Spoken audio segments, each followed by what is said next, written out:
오늘은 성육신에 관한 말씀 함께 나누도록 하겠습니다. 두 사람과 한 분의 이야기를 함께 나누겠는데, 한 사람은 뚜르게네프, 한 사람은 윤동주, 그리고 예수님의 이야기를 성육신과 관련하여 함께 말씀을 나누도록 하겠습니다. 뚜르게네프라는 러시아의 대문호가 있어요. 간단하게 말씀드리면 돈 걱정 없이 살아가던 사람이에요. 이분이 살던 그 영지라고 얘기해요. 주택도 아니고 영지에 가면 하루 동안은 다 구경할 수도 없을 만큼 넓은 그 지역을 하인을 1000명 이상 두었던 그런 막대한 유산을 물려받은 그런 사람이기 때문에 돈 걱정 없이 살던 그런 문호였는데 이분이 살던 시기는 전쟁과 혁명의 시기였습니다. 그리고 이분이 쓴 한 산문시를 잠깐 말씀드릴 건데, 거지라는 시예요. 거지라는 시인데, 이 거지라는 시에 나오는 내용이 자신이 가난해서 없어서 뭐 이렇게 하는 이야기가 아니고 은유라는 것을 말씀드리기 위해서 이분은 막대한 재산을 가진 부자였다라는 것을 미리 말씀을 드립니다. 그가 작품을 하던 이 시기에 1860년, 70년 그 전후로의 시기는 전쟁과 혁명의 시기였습니다. 간단하게 말씀드리면 이렇게 전 세계의 운명이 급변하던 시기에 살던 지식인이었습니다. 한 예로 1853년 크림 전쟁이 일어나게 됩니다. 지금도 그쪽에서 전쟁하고 있어요. 우크라이나 전쟁. 지금도 전쟁이 일어난 그 땅에서 러시아가 전쟁을 했는데 대패하고 정말 많은 사람이 죽게 됩니다. 1864년 제1 인터내셔널이 결성됩니다. 세계 망국 노동자 협회가 결성이 되는 것입니다. 그래서 그 유명한 구호 망국의 노동자여 단결하라 라고 얘기하고 모든 계급 지배를 철폐하는 그 운동이 시작되는 때가 바로 이 시기 러시아에서 유럽에서 벌어지게 됩니다. 그리고 1872년 마르크스의 자본론 1권이 그 전에 쓰여져 있지만 러시아어로 번역돼서 러시아의 그 노동자들, 혁명을 꿈꾸던 사람들에게 읽혀지고 그런 기대를, 과학적인 혁명의 그 새로운 세상이 오기를 기대하는 사람들이 더 많아지게 되는 것이죠. 그리고 1873년 브나르드 운동이라고 하는 운동이 벌어져서 이 운동은 우리나라에게도 또 영향을 미쳐서 이광수 뭐 이렇게 해서 이런 농촌 계몽 운동을 하는 그런 사람들에게 다 영향을 미쳐요. 그래서 이게 남의 얘기가 아니고 그 시대에 전 세계적인 영향을 미쳤던 그런 이렇게 혼란과 전쟁과 변혁의 시기에 뚜르게네프라는 지식인이 살았다라는 것을 말씀을 드리는 거예요. 그래서 이상주의적 혁명가들이 목소리를 높이던 시기에 사회는 불안하고 잉여인간처럼 말만 하는 현실의 문제는 아무런 대책을 가지고 있지 않는 그런 잉여인간처럼 보이는 많은 사람들이 있던 그 시기에, 그 혼란의 시기에 그가 쓴 산문시 거지라는 시가 발표가 됩니다. 그 시를 읽어드리도록 하겠습니다. 거리를 걷고 있노라니 늙어 빠진 거지 하나가 나의 발길을 멈추게 한다. 눈물 어린 충혈된 눈, 파리한 입술, 다 헤어진 누더기 옷, 더러운 상처, 오 가난은 어쩌면 이다지도 처참히 이 불행한 인간을 갉아먹는 것일까. 그는 빨갛게 부푼 더러운 손을 나에게 내밀었다. 그는 신음하듯 중얼거리듯 동량을 청한다. 나는 호주머니란 호주머니는 모조리 뒤지기 시작했다. 지갑도 없다. 시계도 없다. 손수건마저 없다. 나는 아무것도 가진 것이 없었다. 그러나 거지는 기다리고 있었다. 나에게 내민 그 손은 힘없이 흔들리며 떨리고 있었다. 당황한 나머지 어쩔 줄 몰라 나는 힘없이 떨고 있는 그 더러운 손을 덥석 움켜 잡았다. 용서하시오 형제, 아무것도 가진 게 없구려. 거지는 충혈된 두 눈으로 물끄러미 나를 바라보았다. 나는 아무것도 가진 것이 없다라는 얘기는 개인적인 고백인데 실제로 자기가 돈이 없다는 뜻이 아니고요. 그 시대를 향한 내가 답변할 수 있는 것들이 아무것도 없다라는 그런 자기 고백적인 그런 이야기라고 생각이 들어요. 그의 파리한 두 입술에 가느다란 미소가 스쳤다. 그리고 그는 자기대로 나의 싸늘한 손가락을 꼭 잡아 주었다. 괜찮습니다 형제여 하고 속삭였다. 그것만으로도 고맙습니다. 그것도 역시 적선이니까요. 나는 깨달았다. 나도 이 형제에게서 적선을 받았다는 것을. 뚜르게네프 거지 60년 후에 조선의 한 청년이 뚜르게네프의 언덕이라는 역시 산문시를 쓰게 됩니다. 그 사람이 윤동주예요. 뚜르게네프의 그 거지의 시와는 사뭇 다른 듯 같은 시예요. 완전히 정반대 상황을 이야기하지만 다른 듯하지만 같은 시라고 생각이 들어요. 나는 고갯길을 넘고 있었다. 그때 새 소년 거지가 나를 지나쳤다. 첫째 아이는 잔등에 바구니를 둘러매고 바구니 속에는 사이다병, 간지매 통, 통조림 깐통, 간지매 통, 쇠조각, 헌, 양말짝 등 해물이 가득했다. 둘째 아이도 그러하였다. 셋째 아이도 그러하였다. 덥수렁한 머리털, 시커먼 얼굴에 눈물 고인 충혈된 눈, 새기러 푸르스름한 입술, 너들너들한 남루, 찢겨진 맨발. 아, 얼마나 무서운 가난이 이 어린 소년들을 삼키었느냐. 나는 측은한 마음이 움직였다. 나는 호주머니를 뒤졌다. 두툼한 지갑, 시계, 손수건, 있을 것은 죄다 있었다. 그러나 무턱대고 이것을 내줄 용기는 없었다. 손으로 만지작 거릴 뿐이었다. 다정스레 이야기나 하리라 하고 얘들아 불러보았다.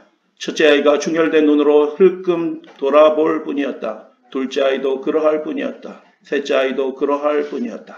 그리고 너는 상관없듯이 자기네끼리 소금소금 이야기하면서 고개로 넘어갔다. 언덕 위에는 아무도 없었다. 짙어가는 황혼이 밀려들 뿐. 이 뚜르게네프 언덕에 대해서 어떤 평론가가 이렇게 기록을 했습니다. 자기 것을 내어줄 만한 용기가 없는 나는 아이들과의 거리를 한치도 좁히지 못한다. 다정스레 이야기나 하리라 라는 이 섣부른 휴머니즘, 말뿐인 동정심에 대한 신랄한 고발이라고 할 수 있을까? 이 시의 나가 만일 시인 자신이라면 뚜르게네프의 언덕은 가혹한 자기 비판 시이기도 하다라고 그렇게 기록을 하였습니다. 근데 저는 살펴보면서 시대적인 배경 속에서 살펴보게 될 때 뚜르게네프나 윤동주나 같은 이야기를 하고 있다라는 생각이 들었습니다. 뚜르게네프는 내게는 답이 없습니다. 아무것도 가지고 있지 않아요. 라고 이야기한 것이고, 윤동주는 그 시대적 상황에 참여할 만한 용기가 없습니다. 라고 그렇게 이야기한 것입니다. 그래서 한 사람은 그 시대적 상황을, 그 비극적인 일들이 변혁의 시기를 바라보면서 회피하지 않고 마주 서 있었고, 한 사람은 그 상황을 마주하고 용기 없는 자기 자신에 대하여 가혹한 자기 체벌을 한 사람인 것입니다. 현실을 외면할 수는 없었지만 그 문제를 해결할 수 있는 방안도 용기도 없었던 두 사람의 이야기가 이런 시로 나타난 것입니다. 이 시간 잠시 하나님이 인간의 범죄로 몰려든 이 세상의 모든 비참에, 그리고 동시에 하나님의 명령을 어김으로 인해서 하나님께 욕을 돌린 인간에게 하나님이 어떻게 반응하셨는지를 잠깐 살펴보도록 하겠습니다. 인간의 불행에 대한 하나님의 응답이 무엇이냐 하면 하나님이 인간이 되신 것입니다. 성육신인 것입니다. 그분이 이 땅에 태어나셨는데 구유에서 태어나셔서 십자가로 나아가신 그 삶이 하나님의 응답인 것입니다. 인간은 죄를 지었고 죄성을 가지고 있어요. 그 인간의 죄성 때문에 이 세상이 불행해지는 것입니다. 그 이기심과 탐욕과 이 세상의 모든 불행의 근원인데, 그 불행의 근원을 이제 깨트리고 영원히 해결하시기 위하여 하나님이신 분이 인간이 되셨다. 그리고 그 죄의 문제, 죄성의 문제를 해결하기 위하여 하나님이신 분이 나무에 달리셨다라는 것입니다. 시대의 소망 25쪽 읽어드리길 원합니다. 구주께서는 우리의 본성을 취하심으로 결코 끊어지지 않는 끈으로 자신을 인류와 동여 매셨습니다. 하나님의 아들이신 분이 멸망에 떨어져 죽을 수밖에 없는 인류와 자신을 하나의 운명으로 얽어 매셨다라는 것입니다. 할렐루야, 아멘. 그래서 그분이 부활하신 것은 우리의 부활인 것입니다. 믿으시게 되길 바랍니다. 영원한 시대를 통하여 그분은 우리와 연결되셨습니다.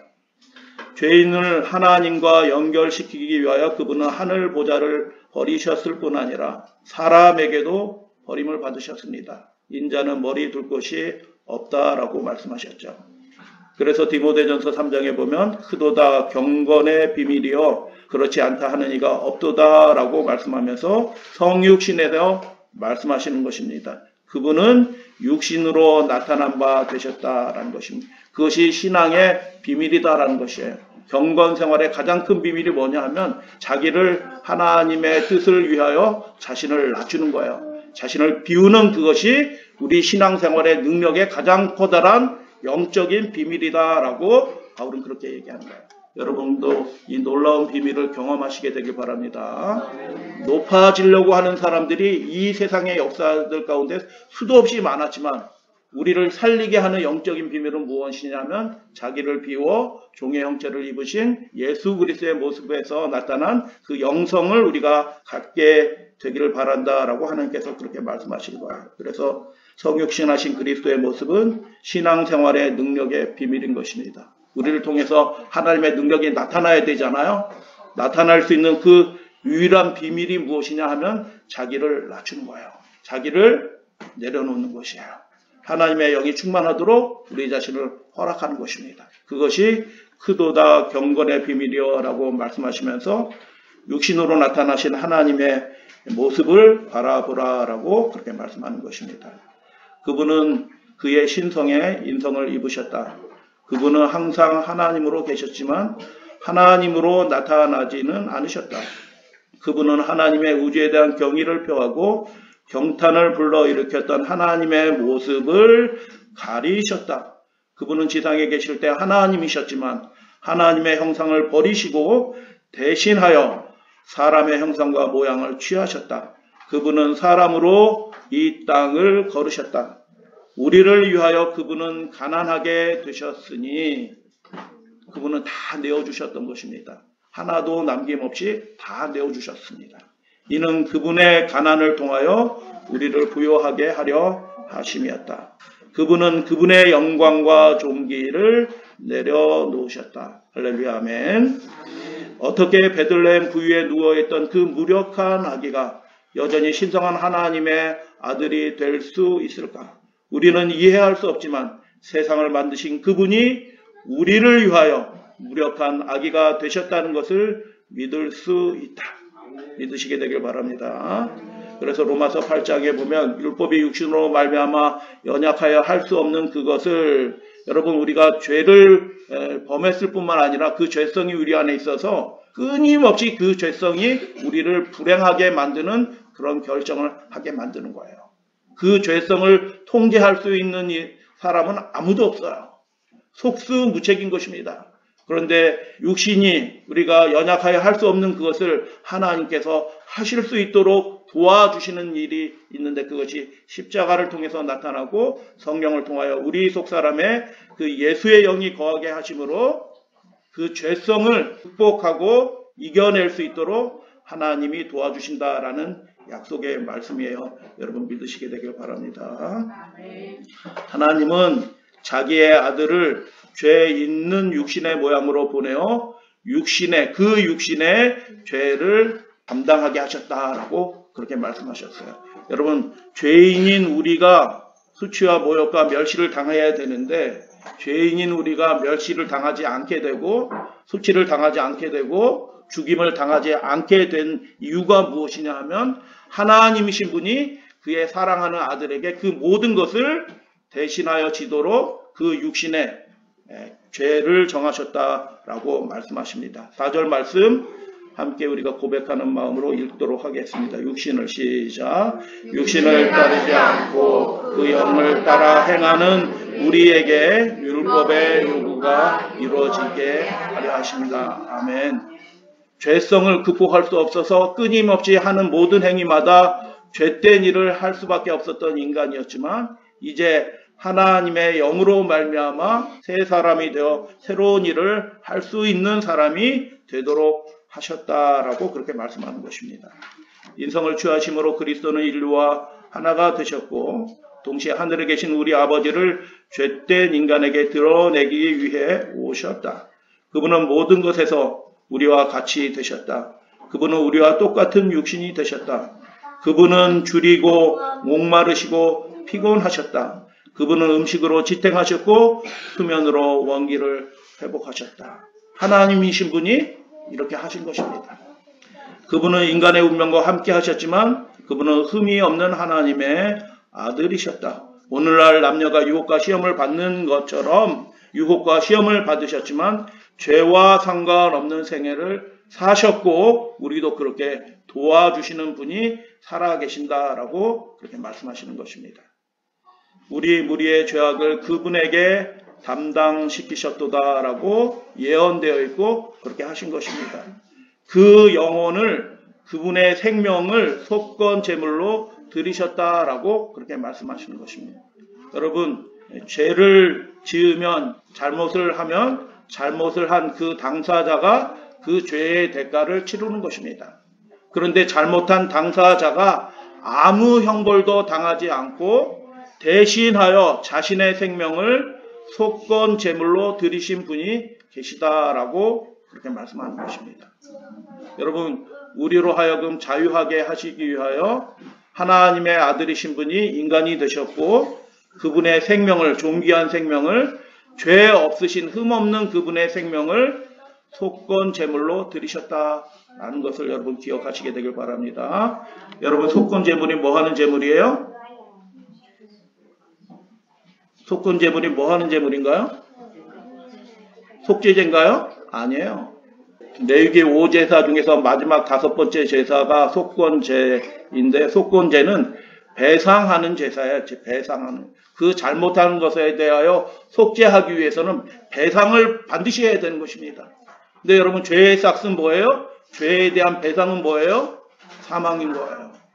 그래서 그 배상이 너무나 커서 형제의 생명을 속죄할 수 있는 사람은 인간은 없다라고 하나님은 그렇게 말씀하시는 거예요. 속건 제물은 그 속죄를 위하여 배상을 해야 된다. 그런데 그 배상이 누구에 의해서 이루어졌다? 하나님의 아들이신 분, 순전하신 그분의 희생을 통하여 이루어졌다라고 그렇게 말씀하는 것입니다. 하나님은 인간의 불행을 관망하지 않으셨습니다. 두르게네프처럼 나는 아무것도 대답할 것이 없어, 할 것이 없어 라고 말하지도 않으시고 용기 없이 그냥 주저하고 있는 그런 분도 아니셨다라는 것을 우리는 하나님의 말씀과 역사를 통해서 보게 되는 것입니다. 이사야 53장 말씀 함께 봉독합니다. 그들의 죄악을 시작. 그들의 죄악을 친히 담당하시리라. 담당하신다는 얘기 뭐예요? 그들의 불행을 이제 끝내시러 오실 것이다 라고 말씀하신 거예요. 인간의 불행을 인간이 끝낼 수 없고 그 죄에 매여서 영원토록 종노릇 할 수밖에 없었던 그 사람을, 그 인간의 불행을 긍휼히 여겨주셔서 이제 친히 그 죄악의 문제를 담당하시기 위하여 예수님이 오셨다라는 것입니다. 그게 성육신의 놀라운 은혜의 기별인 것입니다. 그가 12절 말씀 함께 또 봉독합니다. 그가 시작. 그가 자기 영혼을 버려 사망에 이르게 하셨다라고 말씀하고 베드로전서 2장 말씀을 보면 친히 나무에 달려 그 몸으로 우리의 죄를 담당하셨다라고 그렇게 말씀하는 것입니다. 하나님이신 분이 어떻게 하셨다고요? 인간이 되셨고 나무에 달리셨다는 얘기는 하나님께 저주를 받은 바 되셨다라는 뜻이에요. 우리가 저주받지 않았습니다. 우리가 하나님께 미워 버린 바 되지 않았다라는 말씀이에요. 순전하신 하나님의 아들이신 그분이 오히려 나무에 달려 하나님께 저주를 받아 그 몸으로 우리의 죄를 영원히 해결하셨다라고 말씀하신 이 말씀을 여러분 믿으시게 되길 바랍니다. 인간 가족의 일원으로서 그분은 죽을 수 있는 존재였지만 하나님으로서 그분은 이 세상을 향한 생명의 셈이셨다. 그분은 신성한 위격으로 죽음의 진행을 막을 수 있었고 죽음의 지배 아래에 있기를 거부할 수도 있으셨지만 여러분, 인간이 되신 그 유일하신 그분만 죽음을 거부할 수 있는 실제적인 권한이 있었던 유일한 사람이었던 것입니다. 죽음을 거부할 수도 있었지만 그분은 자원하여 자신의 생명을 내려놓으셨고 그렇게 함으로써 생명을 부여하시고 불멸의 빛을 가져오실 수 있으셨다. 이 얼마나 겸비한 일인가. 하나님이신 분이 인간을, 그 죄인을, 하나님께 욕을 돌린 그 죄인을 구원하시기 위하여 죽음을 취소할 수 있는 분이고 죽음을 거부할 수 있는 분이셨지만 죽음 아래로 자신의 생명을 던져 넣으셨다라는 그런 말씀이에요. 하나님께서는 죄를 알지도 못하신 자로 우리를 대신하여 수치와 모욕과 멸시를 당하시고 죄를 정하시고 우리를 대하여 죽게 하셨다라고 믿음의 사람은 고백하는 것입니다. 세상의 죄의 무게가 그분의 영혼을 짓누르고 있었다. 그의 얼굴에는 타락한 인간은 결코 깨닫지 못한 깊은 고뇌와 말로 표현할 수 없는 슬픔이 가득했다. 완전한 공의가 속죄로 집행되었다. 죄인 대신에 흠없는 하나님의 아들이 형벌을 받으셨고 죄인은 그리스도를 개인의 구주로 영접하고 붙잡기만 하면 그 죄의 형벌로부터 자유로워진다. 유죄임에도 불구하고 그는 무죄로 간주된다. 할렐루야 아멘. 그리스도께서는 공의가 요구하는 모든 요구사항을 충족시키셨다. 그리스도께서는 왕복과 왕관을 버리시고 인간을 그들의 퇴락에서 일으키시고, 잘 기억하셔요. 예수님이 그냥 우리를 위해서 죽으셨어요. 우리의 죄를 위해서 속죄 희생이 되셨어요. 라는 거기서 그쳐지는 것이 아니에요. 하나님의 아들이 인간이 되신 중요한 결정적인 이유 중에 하나는 그렇게 연약했던 인간이, 죄인들이 유리한 집안에 놓여지게 되기를 원하셨기 때문에 그렇게 된 것입니다. 이제 사탄을 대적하여 이길 수 있는 하늘의 능력이 각 사람에게, 구하는 각 사람에게 주어질 수 있도록 하시기 위하여 하나님의 아들이 인간이 되셨다라는 것입니다. 여러분 믿으시게 되길 바랍니다. 우리가 악에게 굴복하는 것이 하나님의 뜻이 아니에요. 계속 죄를 범하고 넘어지는 것이 그분의 뜻이 아니다. 악은 우리를 넘어뜨릴 수 없다. 없게 해주시겠다라는 보장의 말씀인 것입니다. 그렇게 하시기 위하여 하나님이신 분이 왕복과 그분의 보좌를 버리시고 인성을 입으시고 이 땅에 오셨다라는 것이에요. 다시 말씀을 드려요. 인간을 그들의 퇴락에서, 무능력에서 일으키고 유리한 집안에 올려놓으시기 위하여 하나님의 아들이신 분이 그 신성을 인성으로 입으셨다. 신성한 인간 구세주이신 그분은 타락한 인류의 선두에 서서 어린 시절부터 성인에 이르기까지 그들의 경험을 함께하기 위해 오셨다. 인간이 하나님의 본성에 참여할 수 있도록 신의 성품에 참여하게 한다라고 하나님께서 약속해 주신 그 일들이 이루어지게 하도록 하나님이신 분이 인간이 되셨다라는 것입니다. 여러분, 우리가 하나님의 성품에 참여하도록 초청을 받은 존귀한 하나님의 자녀라는 것을 여러분 기억하시게 되길 바랍니다. 인간인 존재지만, 그 퇴락한 존재였지만 하나님의 그 본성, 품성에 참여할 수 있도록 우리가 초청받은 사람들이다라는 것입니다. 그분은 이 땅에 오셔서 그래서 완전한 순종의 생애를 사셨다. 이제 요약하는 말씀 드리도록 하겠습니다. 세상을 만드신 분이 우리를 위해 무력한 아기가 되셨습니다. 그분은 우리와 같은 육신이 되셔서 줄이고 목마르고 피곤하셨습니다. 또한 시험을 받으셨지만 죄와 상관없는 생애를 사셨습니다. 하나님은 자기 아들에게 우리의 죄를 지도록 하셨습니다. 그리고 그분은 자신의 생명을 속건 제물로 드리시기 위하여 친히 나무에 달려 그 몸으로 우리의 죄를 담당하셨습니다. 죽음을 거부할 수 있었던 유일한 인간이며 하나님이셨음에도 말입니다.